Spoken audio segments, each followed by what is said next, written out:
നമസ്കാരം പ്രിയമുള്ളവരെ, എല്ലാവർക്കും ഒരിക്കൽ കൂടി എൻ മീഡിയയിലേക്ക് ഹാർദമായ സ്വാഗതം.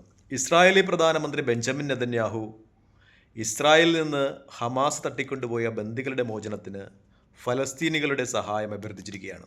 കാരണം ഖത്തർ മധ്യസ്ഥ ചർച്ചയിൽ നിന്ന് പിന്മാറിയതിനെ തുടർന്ന് ഹമാസും ഇസ്രായേലും അവരുടെ കടുംപിടുത്തത്തിൽ നിന്ന് അല്പം പോലും ലവലേശം പോലും ഇളവ് ചെയ്യാതെ കടുംപിടുത്തത്തിൽ ഉറച്ചു നിന്നതിൻ്റെ ഫലമായി ഖത്തർ ഉഭയകക്ഷി ചർച്ചയിൽ നിന്ന് പിന്മാറിയതിനു ശേഷം ബന്ദികളുടെ മോചനം അനധിവിദൂരമായി നീണ്ടുപോവുകയായിരുന്നു. യോഗാലൻഡ് എന്ന് പറയുന്ന ഇസ്രായേലിൻ്റെ മുൻ പ്രതിരോധ മന്ത്രി പറഞ്ഞത്, അടുത്തുള്ള രാജ്യങ്ങളുമായിട്ടൊക്കെ ചർച്ച ചെയ്ത് ഒരു അനുരഞ്ജനത്തിൻ്റെ ശ്രമഫലമായി മാത്രമേ ബന്ദികളുടെ മോചനം നടക്കുകയുള്ളൂ, കാര്യക്ഷമമാകുകയുള്ളൂ. ഇസ്രായേലി പട്ടാളത്തെ ഗസയിൽ നിന്ന് പിൻവലിക്കണം, അതല്ലെങ്കിൽ അവരുടെ ജീവന് അത് വലിയ ഭീഷണി ഉയർത്തും എന്ന രീതിയിൽ മുൻ പ്രതിരോധ മന്ത്രി യോഗാലൻഡ് സംസാരിച്ചിരുന്നു. ഇന്ന് ഇസ്രായേലി പ്രധാനമന്ത്രി ബെഞ്ചമിൻ നെതന്യാഹു ഫലസ്തീനികളോട് ഇസ്രായേലി ബന്ദികളുടെ മോചനത്തിന് വേണ്ടി അഭ്യർത്ഥിക്കുകയാണ്. അദ്ദേഹം ഒരു ഓഫർ വെച്ചിട്ടുണ്ട് ഫലസ്തീനികൾക്ക് മുന്നിലായിട്ട്. $5 ബില്യൺ ഒരു ബന്ദിയുടെ മോചനത്തിന് ആവശ്യമായ വിവരങ്ങൾ, ബന്ദികൾ എവിടെയുണ്ടെന്നോ അല്ലെങ്കിൽ അതുമായിട്ട് ബന്ധപ്പെട്ട വിവരങ്ങൾ നൽകുന്ന ഫലസ്തീനികൾക്ക് ഇസ്രായേലി പ്രധാനമന്ത്രി പ്രഖ്യാപിച്ചിരിക്കുന്നത് $5 ബില്യൺ. അത് ഒരു ബന്ദിയുടെ വിവരങ്ങൾ നൽകുന്ന ആൾക്കാണ്.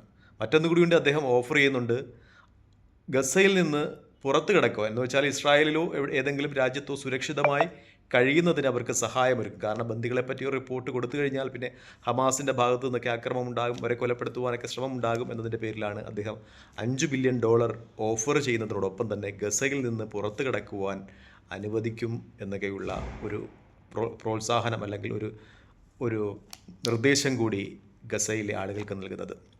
ഇന്ന് അദ്ദേഹം ഗസ മുനമ്പ് സന്ദർശിക്കുന്നതിൻ്റെ ഇടയിലാണ് ഈ ഒരു ഓഫർ ഫലസ്തീനികൾക്ക് മുന്നിൽ വെച്ചത് എന്ന് പറയുന്നുണ്ട്.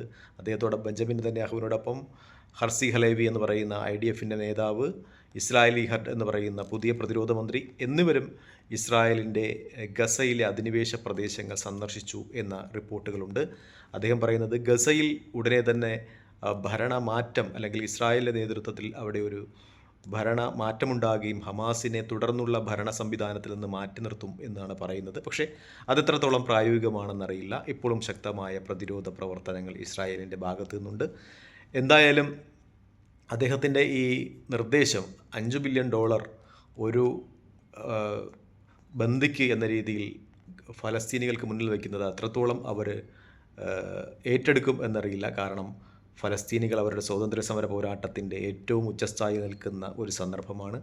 ഏകദേശം അവരുടെ സ്വാതന്ത്ര്യം കയ്യെത്തും ദൂരത്ത് എന്ന് തന്നെ പറയാവുന്നൊരു സ്ഥിതിയിലെന്നാണ് ലോകരാഷ്ട്രങ്ങളൊക്കെ വിലയിരുത്തുന്നത്. ദയവായി ഞാൻ തൽക്കാലം വിടവാങ്ങുന്നു. വീഡിയോ ഇഷ്ടപ്പെടുന്നുണ്ടെങ്കിൽ ലൈക്ക് ചെയ്യുക, ഷെയർ ചെയ്യുക, കമൻറ്റ് ചെയ്യുക. മറ്റൊരു വീഡിയോയുമായി എത്തുന്നതുവരെ പ്രാർത്ഥനകൾ ഉൾപ്പെടുത്തുക. ജയ് ഹിന്ദ്.